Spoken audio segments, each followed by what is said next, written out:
Good afternoon, Andrea. It was nice to meet you today. My name is Tavarka, and I'm part of Nathan's campaign. It was really good to come here today and see you speak about issues that really matter to our community and the people at Scarborough Rouge River. So we have a few questions for you today. The first one is, how do you feel so far about the campaign? I think the campaign's going very, very well. It's fantastic. There's a lot of positive energy, lots of volunteers. We have great candidates. Of course, Nathan is a really great candidate for Scarborough Rouge River, but we have great candidates around the province. We have a very positive platform, one that puts people first, one that's focusing on meeting the challenges that face people in their everyday lives. And with the combination of such motivated volunteers, such fabulous candidates, and such a solid platform, I think we're going to see some big changes in Ontario in October. That's great. And how do you see Scarborough Rouge River and the neighbouring riding in the upcoming election?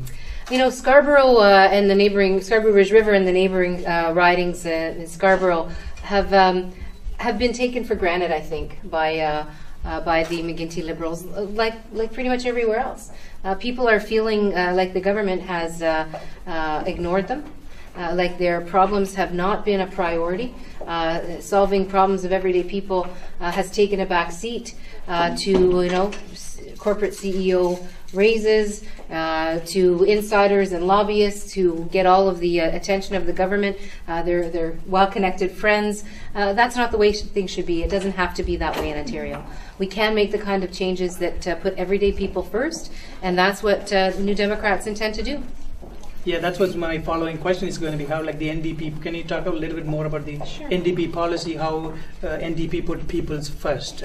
Sure. So when I talk to folks in Scarborough and other places around the province, they're very worried about the affordability of everyday life. People are feeling the squeeze. Their paychecks are not, getting any bigger, but the bills certainly are getting bigger. So we are determined to help people by starting to get the HST off of home heating, off of hydro, start to take it off of gas. We're also going to freeze transit fares and take 50% of the operating costs off of the backs of municipalities so that the services can be improved. Cities will have the money to do that with our 50% of their operating costs, but the fares won't go up because people are already paying a heck of a lot of money for transit. We're also going to freeze childcare fees, for example, is another thing that we're going to do. We have lots of plans to make life more affordable. But the other side of it is people need new jobs. People actually need to have work. There are far too many people that are in part-time work, precarious work.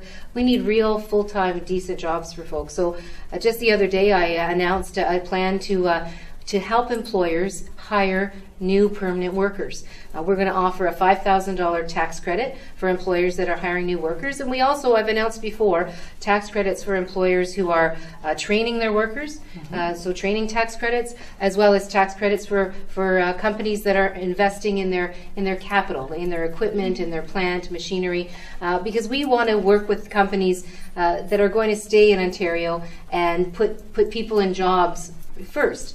We are not interested in blank checks to companies who are just going to ship jobs somewhere else. That's unfortunately what the Liberals and Conservatives prefer. They think these across-the-board corporate tax cuts are somehow helpful to our economy. I disagree. They don't create jobs, but our plan will create jobs. So jobs is another big thing that we are focused on. And if there's one more, it's healthcare. Everywhere I go, I don't know if you're seeing the same thing. Certainly, I've talked to some folks here who say, the healthcare system's just not what it should be. So we're going to change the priorities in healthcare. We're going to change the priorities and put patients first. We're going to get rid of the wait lists in home care and long-term care. We're going to cut emergency wait times in half. We're really focused on putting patients first. The priority should be the patients, not the hospital CEO's six-figure salary increase every year. Right? Absolutely.